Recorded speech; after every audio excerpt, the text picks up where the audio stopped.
Hello viewers, welcome to today's session. It is about climate change in agriculture. In our previous session, we have seen that how climate change leads to extreme weather events. There are intense rainfall, long drought season, heat waves, cold waves, increase in the snowfall and lot more types of weather events taking place because of climate change. Now, agriculture, as you know, is directly impacted by all these changes taking place in the climate in the atmosphere. Because agriculture is directly affected by change in weather conditions, and these changes are prolonged changes which are taking place. So, in this session, we will see how agriculture and climate change are related to each other. How changes in the climate which are taking place influence the agriculture practices, the cropping patterns and the modifications which are taking place in the agriculture nowadays. See learners, agriculture and climate change have a threefold relationship. Number one, you must understand that agriculture also contributes to climate change. So, whatever the changes we are seeing today, agriculture has a major role to play in it. It leads to the formation of greenhouse gases. It is increasing the share of these gases into the atmosphere. So, in one way or the other, we can say that agriculture also contributes to climate change. Another important dimension of the situation is that there is an impact of climate change on agriculture. We were discussing just now that how the extreme weather events are taking place. Now, because of changes in the precipitation patterns, because of the changes in the wind speed direction, because of the changes in the soil texture which is taking place because of climate change, it has an impact on agriculture. And thirdly, it is very well established that agriculture can also moderate climate change which is taking place at present. So, with proper agricultural practices, with proper inputs, selection of better methods, we can also combat climate change mainly because of the agriculture practices. So, first of all, let us explore how agriculture contributes to climate change. See, agricultural practices, cropping patterns, the time of flowering, fruiting, the time of putting seeds inside the fields. Now, all these factors are responsible for the release of greenhouse gases into the atmosphere. And mostly at the primary production stage it is happening, and these are generated mainly because of the production and use of agricultural inputs. So, what are agricultural inputs? That is mainly water, fertilizers, pesticides, farm machinery, disturbances in the soil properties. Then how are we able to manage the residues, the type of irrigation patterns which we are having. So, these are some of the common practices which are related to agriculture. Now, in some way or the other, these practices consume energy and lead to climate change by releasing the greenhouse gases or changes in the land use which are taking place. So, there are greenhouse gases about which we have studied. We know what are greenhouse gases. They are the carbon dioxide, methane, nitrous oxide, water vapor, ozone. Agriculture contributes in the release of these greenhouse gases, and according to International Panel of Climate Change, the IPCC report 2013, it is stated that agriculture accounts for as much as 25% of human induced greenhouse gas emissions. Now, out of these emissions, around 17% is because of the agricultural activities, whether it is plowing the field, whether it is irrigation, whether it is harvesting of the crop, or whether it is selling the crop in the market. And apart from it, there is additional 7 to 14% of this release is because of the changes in the land use. Now, what we mean by changes in the land use is that when we devote the land for the uses other than agriculture, when we go for deforestation and extensive plantation is taking place. That is the change in the land use which has occurred, and it is also attributed that the changes in land use is basically because of the continuation of the agriculture in the large volumes, in the large masses we can say. So, what are the main greenhouse gases? It is the methane and the nitrous oxide which are prominently being released by the agriculture sector. Methane is mostly released by the paddy fields. On the other hand, nitrous oxide is released by the emissions from the soils, from the fertilizers, manures, and all of these and both of these gases have a significantly higher global warming potential as compared to carbon dioxide. So mainly methane, nitrous oxide, they are mainly emitted by the agricultural practices. Then similarly, as we were talking just now, there are changes in the land use. There is a large scale deforestation taking place, and land use changes related to agriculture have a far more significant impact on carbon cycling, because you must understand that plants absorb carbon dioxide from the atmosphere. So, plants, forests and many natural ecosystems which have developed over thousands of years, they have in them large amounts of carbon. When we cut down the trees or when we burn the trees, there is increase in the carbon dioxide in the atmosphere. It has a negative influence on climate change, and it is predicted that by 2050 there will be 60 to 70% rise in food consumption. We need more land to grow the crops to feed our ever growing population. Apart from it, it has also been noticed that there is a change in the preference of the eating patterns, of the consumption in the area of food and food products. So, it is required that more land under agriculture be brought up, and we can see that there will be an expected imbalance because of the increase in the land under agriculture, following up of improper agricultural practices, and ultimately it will further deteriorate the condition of the atmosphere and will aggravate the problem of climate change. Similarly, another important aspect which is related to agriculture is the livestock or the livestock farming. There is a contribution of farm animals also towards the release of global greenhouse gases. It is said that livestock are responsible for around 14.5% of global greenhouse gases, because for livestock farming to be done, also there is a deforestation taking place. It also leads to the emissions of methane and nitrous oxide, and methane is mostly released by the enteric fermentation and manure storage. So, what is enteric fermentation? It is the decomposition or digestion of carbohydrates into simpler molecules by microbes, and then it is absorbed in the bloodstream of animals. So, during this process there is a release of methane gas, and methane is 28 times more, has a more warming potential as compared to carbon dioxide. Similarly, nitrous oxide is released from manure storage. At the plants where the manure is being stored, there is a large scale release of nitrous oxide into the atmosphere. Then another important contribution related to livestock is the feed productions. What is feed production? It is actually referring to the process of producing animal feed, and mainly it is done by the raw agricultural products.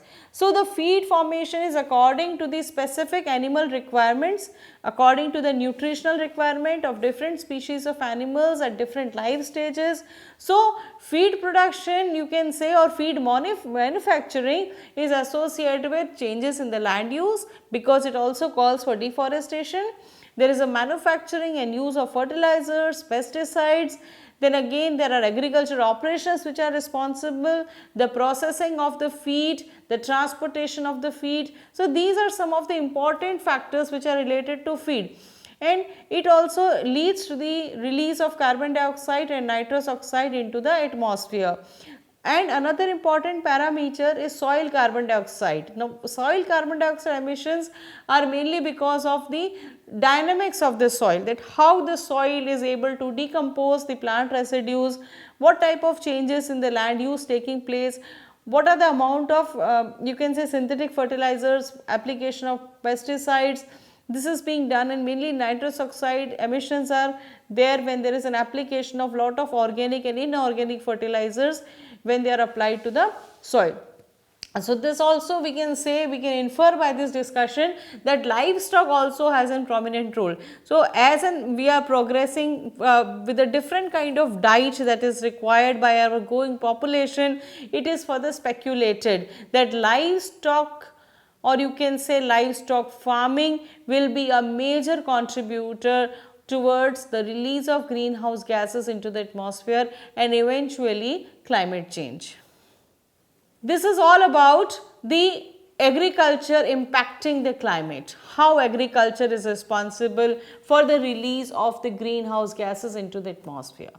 But what is more worrisome today is that because of changes taking place in the climate, the agriculture practices have been altered, because climate change induced increases in temperature, there are variations in rainfall, there is change in the frequency and intensity of extreme weather events.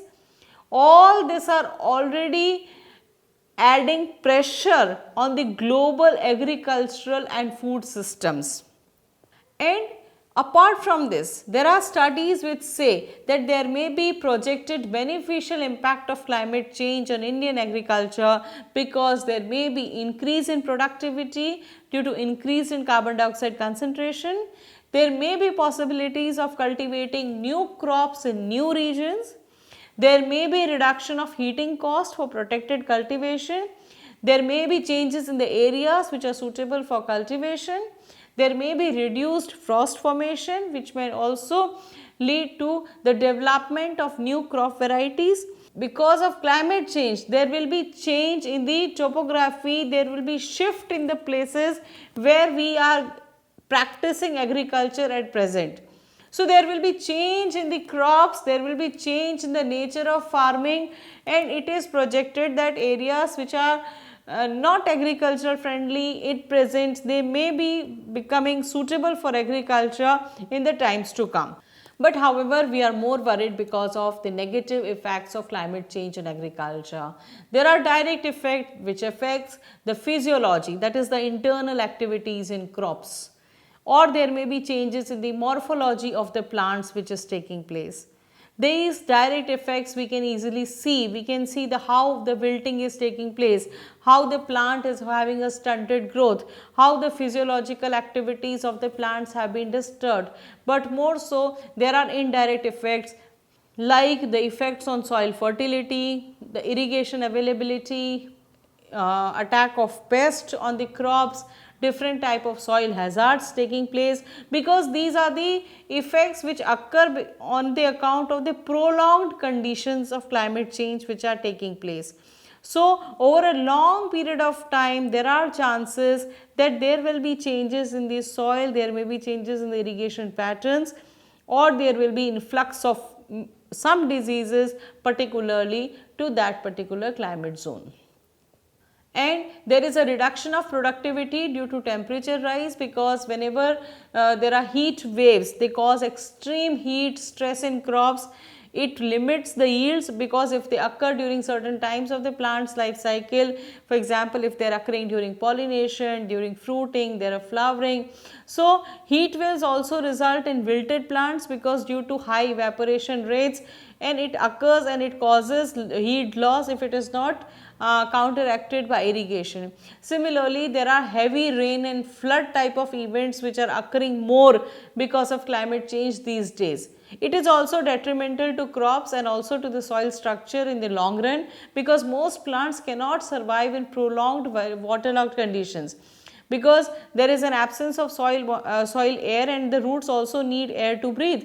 So, the overall impact of climate change are farming are expected to be very negative, and they will threaten the food security in the long run. There is a quality degradation of the soil, and there may be chances of you can say agricultural disasters, because there may be very less soil moisture, which we call as moisture stress. There may be drought like conditions prevailing, and high temperatures also leads to reduced yield, because there may be the growth of weed, there may be proliferation of pest, and pest management is particularly becoming less effective, because there will be high rates of pesticides will be required to achieve the same level of control. So, there will be more influx of the unwanted plants, there will be more type of diseases occurring, and ultimately it is a kind of a financial stress on the farmers, which have an added you can say pressure to fight against the diseases in the plants. Also, it is established that there is an increase of fertilizer requirement for the same production targets, and it also results in higher emissions, and because of increasing sea and water temperatures, it affects the fish breeding, migration, because they are also part of agriculture, which we term it as aquaculture. So, it has been noticed that there are changes taking place in the fish breeding, migration of particularly seabirds, harvest, and it is known that there has been a decline in the coral reefs. Continuously there is a decline. So, it is all attributed because of the changes in the physical chemical properties of the ocean waters. The temperatures are particularly high because of global warming. So, we have also more requirement for shelter, energy for these livestock also. So, in this, these are some of the indirect effects of climate change on agriculture, which present before us a long an important case to understand that climate change can affect our very own survival, because it directly affects the agriculture and the food, which is very much vital for our survival. So, some scientists, researchers have predicted that agriculture can be a part of the solution, because it is a part of the problem at one end, but it can be a potential part of the solution, because by the efficient use of fertilizers, adoption of zero tillage, management of water, how we are using water in irrigation, all this can help as a part of the solution. So, increasing carbon sequestration, which is done through land management by adopting suitable agriculture practices and by treating land as an important resource, it is very much possible, because we have the practices like agroforestry, crop rotation. By virtue of these practices, we can help agriculture combat climate change. It is essential to go for proper tillage, use green manures, and steps must be taken to enhance the carbon storage in the soil. There are tolerant crops, because in many regions it has been seen that because drought resistant varieties need to be grown at the places where it rains less in the last few years. So, there is also a need to have a change in the pattern of crops which are grown. Similarly, tolerant breeds are required in livestock, poultry, because local and indigenous breeds have this capacity that they withstand the changes in the temperature and changes the climates which are taking place. So, in nomadic tribes also it has been seen that the animals show their owners the way and where to move in search of new grasslands. So, indigenous breeds are there which have the unique characteristics that they are adapted to very specific ecosystems across the world. Similarly, water is an essential ingredient in agriculture, and most of Indian agriculture is rain-fed agriculture. We need to use water efficiently and judiciously in agriculture. There is a need to regulate the use of water for groundwater recharge, and it can be done through furrow, alternate furrow irrigation, drip irrigation, dew irrigation, so that the water wastage is minimized and effective use of water resources can be done, so as to go for, you can say, sustainable solutions. Similarly, we have to promote climate resilient agriculture practices and cropping patterns, because much of the research has been conducted for horticulture and other crops, but the farmers also need to equip themselves with this knowledge. They need a kind of a policy support so that they are able to transition to better agriculture, and they also can diversify their crops. They need help for all this. They can go for agroforestry also and go for livestock production also. So ultimately we have to go for smart subsidies also, so that we are able to encourage a shift to more environmentally suitable crops, because at present the current subsidies and incentives, they actually encourage the farmers to cultivate water intensive crops. For example, sugarcane in the areas where it doesn't rain so much.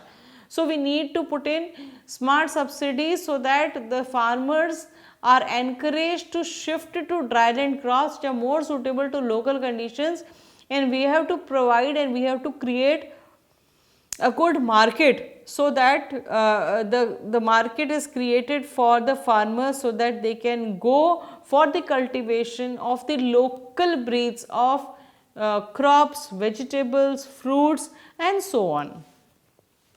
We have to, there is a need to make agriculture flood resilient and adapting livelihoods, because in the coastal areas and in many places we have floods occurring in most parts of the year.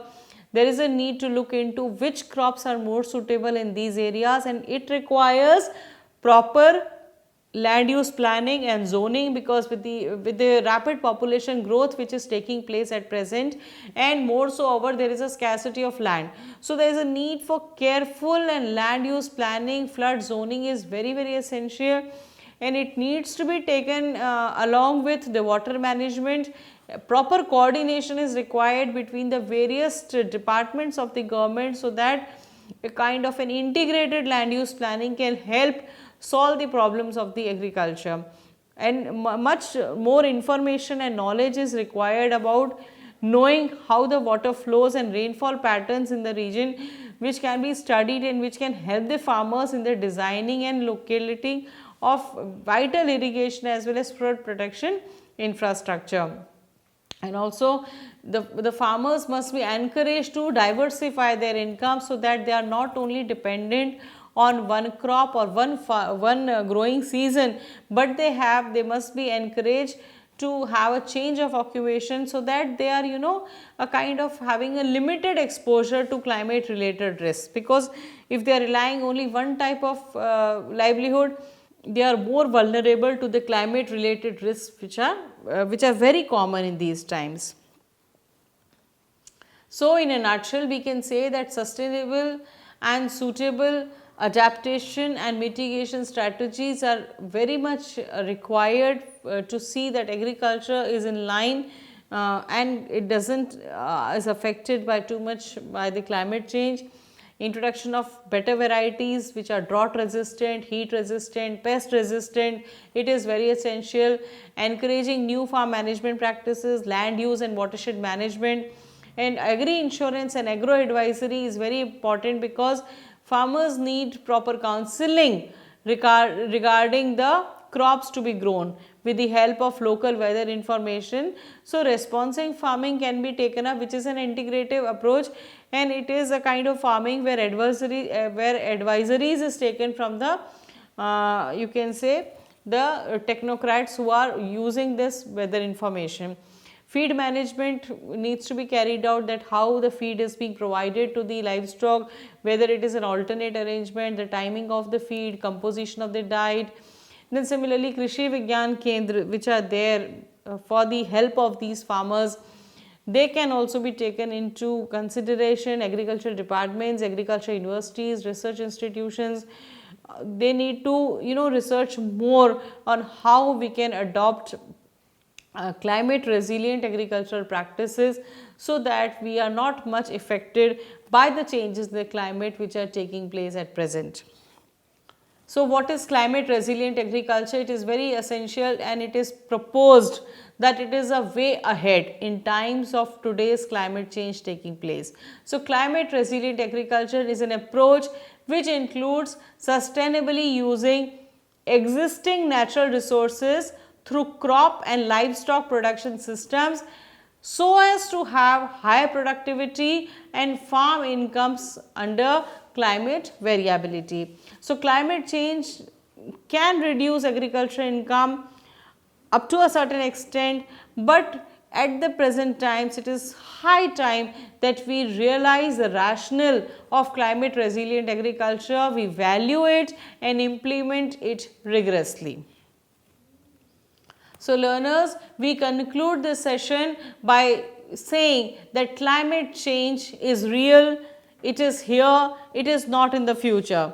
And India being an agricultural country, we have to be more careful, because at one end we are more prone to the natural disasters taking place because of climate change, and on the other hand we have agriculture as the main occupation of the people here. So, Indian agriculture is likely to suffer losses because of extreme heat events taking place, because of erratic weather, precipitation patterns are disturbed and decreased irrigation availability. We have to devise suitable adaptation strategies so that we are able to minimize the negative effects, and it is all possible with the help of research, funding, policy support. We know that the cost of adaptation and mitigation may be high, but we must understand that cost of inaction will be more higher. So, it is essential that we carry out suitable agricultural practices so that we are able to reduce the emission of greenhouse gases into the atmosphere, and also we are able to protect our vital resource such as soil from the negative effects of climate change which are taking place. Thank you.